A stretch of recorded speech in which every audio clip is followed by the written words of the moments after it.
మంత్రి కేటీఆర్ రియాక్ట్ అయ్యారు. సో 10 మంది ఎమ్మెల్యేలకు క్లీన్ చిట్ ఇవ్వడం పట్ల కేటీఆర్ తన పోస్ట్లో ట్వీట్ చేశారు. కడియం శ్రీహరి, దానం నాగేందర్కు క్లీన్ చిట్ ఇవ్వడం ప్రజాస్వామ్యంపై దాడి అంటూ కేటీఆర్ అభివర్ణించారు. పార్టీ ఫిరాయింపుల కేసులో దానం నాగేందర్, కడియం శ్రీహరులకు క్లీన్ చిట్ ఇవ్వడం ప్రజాస్వామ్యంపై బహిరంగ దాడి. కాంగ్రెస్ పార్టీ బీఫామ్ మీద ఎంపీగా పోటీ చేసిన వ్యక్తికే క్లీన్ చిట్ ఇవ్వడం అంటే ప్రజల తీర్పును అవమానించడం అంటూ కేటీఆర్ తన ట్వీట్లో పేర్కొన్నారు. పార్టీ ఫిరాయింపులు ప్రోత్సహిస్తూ స్పీకర్ తీసుకున్నటువంటి ఈ నిర్ణయం ప్రజాస్వామ్య చరిత్రలో చీకటి రోజు. ఇది కేవలం ఒక తీర్పు కాదు, అధికారంలో ఉన్న వారికి అనుకూలంగా రాజ్యాంగ వ్యవస్థల్ని ఉపయోగించేటువంటి ఒక ఉదాహరణ అంటూ కేటీఆర్ చేసినటువంటి ట్వీట్ మనం చూస్తున్నాం బిగ్ టీవీ స్క్రీన్ పైన.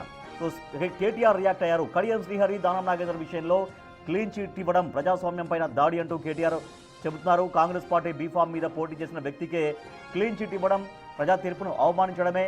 ఈ నిర్ణయం ప్రజాస్వామ్య చరిత్రలో చీకటి రోజు అంటూ ఇది కేవలం ఒక తీర్పు కాదు, అధికారంలో ఉన్నవారికి అనుకూలంగా రాజ్యాంగ వ్యవస్థలను ఉపయోగించారు. వ్యక్తిగత లాభం కోసం పదవులు మార్చుకుంటే స్పీకర్ ఆమోద ముద్ర వేశారు. ప్రజాస్వామ్య విలువలు ఎక్కడ నిలుస్తాయంటూ కేటీఆర్ ప్రశ్నిస్తున్నారు. ఇలాంటి నిర్ణయాలు ప్రజల విశ్వాసాన్ని దెబ్బతీస్తాయి. ప్రజలు అన్ని గమనిస్తున్నారు, సరైన సమయంలో సమాధానం ఇస్తారంటూ కేటీఆర్ రియాక్ట్ అయ్యారు. మొత్తం 10 మంది ఎమ్మెల్యేలకు క్లీన్ చిట్ ఇచ్చారు స్పీకర్ గడ్డం ప్రసాద్ కుమార్. మొత్తం అర్గపూడి గాంధీ, ప్రకాష్ గౌడ్, మైపాల్ రెడ్డి, పోచారం శ్రీనివాస్ రెడ్డి, బండ్ల కృష్ణమోహన్ రెడ్డి, కాళ యాదయ్య, సంజయ్ కుమార్ అండ్ ఇప్పుడు ఇద్దరు కడియం శ్రీహరి అండ్ దానం నాగేందర్. సో వీళ్ళిద్దరి విషయంలో కాస్త వేటు పడుతుందేమో, ఎందుకంటే నేరుగా దానం నాగేందర్ కాంగ్రెస్ అభ్యర్థిగా పోటీ చేశారు ఎంపీ ఎలక్షన్స్లో. తర్వాత కడియం శ్రీహరి కూడా నేరుగా ఆయన అనేక కాంగ్రెస్ సంబంధించినటువంటి అనేక సభల్లో పాల్గొనడం కావచ్చు, ఇవన్నీ జరుగుతున్నాయి.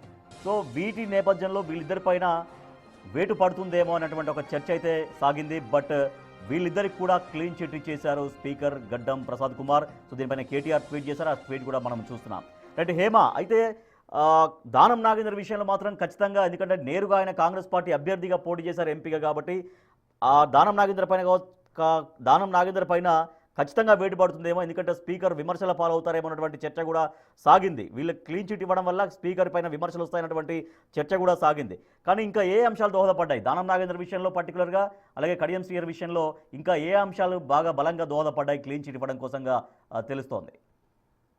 ఎస్ రాజేష్, మీరు అన్నట్టుగానే స్పీకర్ తీర్పు పైన ప్రస్తుతం అటు యావత్ 2 తెలుగు రాష్ట్రాల్లో కూడా చర్చనీయాంశంగా మారింది. అసలు ప్రతి ఒక్కరు కూడా దానం, కడియం, ఒకవేళ కడియంకి క్లీన్ చిట్ ఇచ్చినా దానం పైన మాత్రం వేటు పడుతుంది అంటూ కూడా పెద్ద ఎత్తున చర్చనీయాంశంగా మారింది. ఈవెన్ మనం గతంలో కూడా చూసుకున్నట్లయితే దానం ఒకనొక సమయంలో ఒకవేళ తన పైన వేటు పడితే మరొక 6 ఏళ్ల పాటు ఎన్నికల్లో పోటీ చేసేటటువంటి అవకాశం ఉండదు. కాబట్టి తనంతట్లో తానే పార్టీకి రాజీనామా చేస్తాడు, రాజీనామా చేసి జూబ్లీస్ ఉప ఎన్నికల్లో పోటీ చేస్తారు అంటూ కూడా పెద్ద ఎత్తున ప్రచారం జరిగింది. అయితే వీటన్నిటికీ కూడా తిప్పికొడుతూ దానం ఎప్పుడు కూడా ఒక ధీమాతో ఉంటే ఖచ్చితంగా తనకు క్లీన్ చిట్ వస్తుంది అంటూ కూడా వ్యక్తం చేశారు. ఆ సమయంలో బీఆర్ఎస్ కానివ్వండి, ఇతర ఎమ్మెల్యేలు కూడా దీనిపైన పెద్ద ఎత్తున కామెంట్స్ కూడా చేశారు. ఏ విధంగా క్లీన్ చిట్ ఇస్తారు అంటూ కూడా ప్రశ్నించినటువంటి పరిస్థితి. అయితే ప్రస్తుతం దానం తీర్పు పైన పెద్ద ఎత్తున విమర్శలు వెల్లువెత్తుతూ ఉన్నాయి. కాసేపటి క్రితం మీరు కూడా కేటీఆర్ ట్వీట్ కూడా